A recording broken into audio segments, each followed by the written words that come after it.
अब आप अपनी बर्थ डेट से ही जान सकते हैं कि आपकी दूसरी शादी होगी या फिर पहली शादी ही लंबी चलेगी। अब इसे जानने के दो आसान तरीके हैं। यहाँ पे सबसे पहला जो तरीका है उसके लिए आपको अपनी जन्म तिथि लेनी है। अब अगर ये 2 डिजिट की है, जैसे कि आप यहाँ पे देख सकते हैं 12 लिखा हुआ है, पर अगर ये 2 होता तो 2 ही लिख देते, पर अब हमें इसे स्प्लिट करना पड़ेगा कुछ इस प्रकार, जैसे कि 1+2। अब यहाँ पे जो अंक निकल के आया वो है 3 और ये है आपका 3 का नंबर। ये पहले मेथड के लिए बहुत ज़्यादा ज़रूरी है। अब ये जो अंक है आपको अपना ही नहीं अपने पार्टनर का भी निकालना है। मतलब चाहे पत्नी है चाहे पति है, अपने पार्टनर का भी अंक लिखें, अपना भी अंक लिखें। तो पहला मेथड कुछ इस प्रकार है। यहाँ पे आपको कुछ अंक लिख लेने हैं, जैसे कि 3, इसके सामने लिखना है 6, इसके नीचे लिखना है 8 और इसके सामने फिर लिखना है 9। अब इस मेथड को ध्यान से समझिएगा। अगर आपका किंग नंबर 3 है और आपके पार्टनर का किंग नंबर 6 है, मतलब कि आपका 3 आता है और आपके पार्टनर का 6 आता है, तो दोस्तों यहाँ पे बनती नहीं है। आपस में बहुत ज़्यादा लड़ाई झगड़े होते हैं और छोटी छोटी बातों पे मनमुटाव होने शुरू हो जाते हैं। और देखने को मिलता है कि पार्टनर के साथ आपकी जो है अनबन बढ़ती ही चली जाती है। और इसी तरीके से अगर आपका अंक 8 है और पार्टनर का 9 है, तो भी दोस्तों यहाँ पे दिक्कत खड़ी होंगी। और देखने को मिलता है कि बात तो थोड़ी सी होती है पर राई का पहाड़ बन जाता है। और इतना ही नहीं, आपका परिवार वालों के साथ भी लड़ाई झगड़ा बहुत ज़्यादा देरी तक चलता रहता है। तो यहाँ पे घर में ग्रह क्लेश रहने के चांसेस ज़्यादा नज़र आते हैं। पर अगर 8 का 6 से हो जाए और 9 का 3 से हो शादी, मतलब कि 8 अंक आपका है और पार्टनर का 6 है, तो दोस्तों बहुत स्ट्रॉन्ग रिलेशनशिप देखने को मिलता है। और अगर 3 का 9 के साथ हो जाए तो दोस्तों यहाँ पे भी देखने को मिलती है कि शादी लंबे समय के लिए चलती है, लॉन्ग टर्म रिलेशनशिप हमें देखने को मिलता है। पर अगर मान के चलिए 3 और 6 है और 8 और 9 ये पैरेलल जो लाइंस में हमने लिखे हैं, मतलब 3, 6, 8, 9, तो ऐसे अंकों वाले की जब शादी होती है तो इनकी बनती नहीं है और आगे जाके दोस्तों शादी टूटने के चांसेस हमें ज़्यादा नज़र आते हैं और दूसरी शादी के चांसेस बढ़ सकते हैं। तो यहाँ पे इस बात का ध्यान जरूर रखना है। और हाँ, एक और पॉसिबिलिटी हो सकता है कि 9 का 6 के साथ और 8 का 3 के साथ हो जाए, तो भी कोई दिक्कत नहीं है। यहाँ पे फिर भी एक स्ट्रॉन्ग रिलेशनशिप देखने को मिलेगा। हाँ, कहीं ना कहीं अनबन तो देखिए हर शादी में होती ही है, थोड़े बहुत लड़ाई झगड़े, पर इनके लड़ाई झगड़े ज़्यादा देर तक नहीं चलते हैं, बहुत ही कम समय में ख़त्म हो जाते हैं।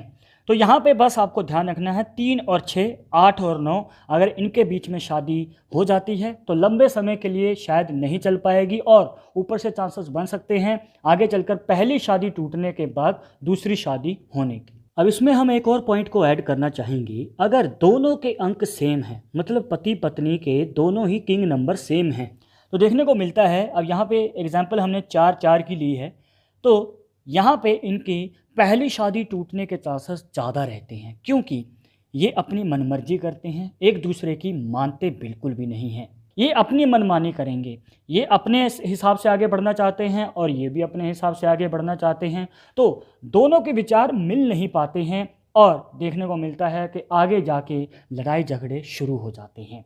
और देखने को मिलता है कि रिलेशनशिप इतना ज़्यादा तनाव से भर जाता है कि फाइनली जाके डोरी टूट जाती है।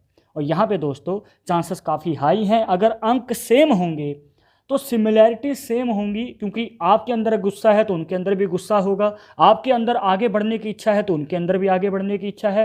तो इस वजह से दोस्तों यहाँ पे दूसरी शादी होने के चांसेस बढ़ सकते हैं। तो ये तो था पहला तरीका, बहुत ही आसान तरीके से आपको समझाया है। पर अगर अभी भी कोई डाउट रह गया हो तो कमेंट बॉक्स में पूछ लेना। अब आगे बढ़ते हैं दूसरे तरीके की ओर, पर उसे जानने से पहले अगर आप चाहते हैं हमसे पर्सनली बात करके अपनी समस्या का समाधान, तो लिंक मिलेगा आपको डिस्क्रिप्शन में हमारे इंस्टाग्राम और ट्विटर अकाउंट का, जाकर आप दोनों अकाउंट से फॉलो कीजिए, जो भी पूछना चाहते हैं पूछ सकते हैं। और यहाँ पे दोस्तों आपको जो आपकी लोशु ग्रिड होती है ये वाली, अब इसमें आपके जन्म तिथि में जितने भी अंक हैं सभी इसमें लिख देने हैं। वो कैसे लिखेंगे, आपके सामने लोशु ग्रिड आ रही होगी, जहाँ पे जो अंक है वहीं पे आपको रख देना है। एग्जाम्पल के लिए हम यहाँ पे देखिए 1 1 2 बार है तो 2 बार लिखेंगे, 2 को यहाँ पे लिख देंगे। इसके बाद जो 3 अंक है वो यहाँ पे आएगा। अब 3 जो है 3 बार है, 2 बार तो डेट ऑफ बर्थ में है और तीसरा है किंग नंबर, तो हम 3 बार ही लोशु ग्रिड में लिखेंगे। और 9 जो है वो 2 बार आएगा यहाँ पे। अब यहाँ पे देखिए सभी अंक हमने डाल दिए हैं, जो अंक रह गया उसे खाली ही यहाँ पे छोड़ दिया है।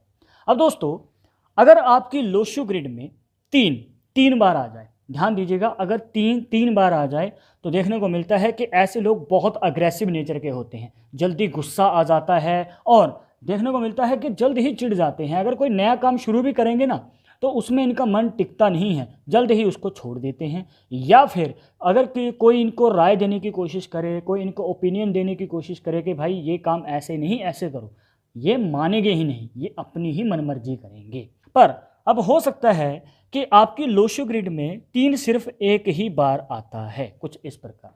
अब 3 एक बार है, पर अगर 6 भी आ जाए, यहाँ पे ध्यान दीजिएगा, अगर 6 और 3 एक साथ हैं तो दोस्तों ये शत्रु अंक होते हैं आपस में, इन दोनों की बनती नहीं है। कहने का मतलब आपकी लोशो ग्रिड में चाहे 3 बार है या फिर 3 और 6 आपके लोशो ग्रिड में बने हुए हैं, तो ऐसी पॉसिबिलिटी में ऐसा व्यक्ति जो है अपने पार्टनर की बात एक भी नहीं मानता। इनका पार्टनर चाहे अच्छी राय ही क्यों ना दे रहा हो, ये सुनते ही नहीं हैं और आगे चलकर इनका रिलेशनशिप इतना कमज़ोर हो जाता है कि यहाँ पे हाई चांसेस होते हैं शादी टूटने के। तो आपकी लोशो ग्रिड में 3 है या फिर 6 या फिर दोनों ही अंक बने हुए हैं, कमेंट बॉक्स में जरूर बताइएगा। और इस वीडियो के रिलेटेड मन में कोई डाउट या सवाल रह गया हो तो वो भी पूछ सकते हैं। फिर एक जरूरी बात जो आपको हमेशा याद रखनी है कि न्यूमरोलॉजी मेथड 100% एक्यूरेट नहीं होता है। मानने वाले मानते हैं, इसके अकॉर्डिंग ही आगे कदम बढ़ाते हैं।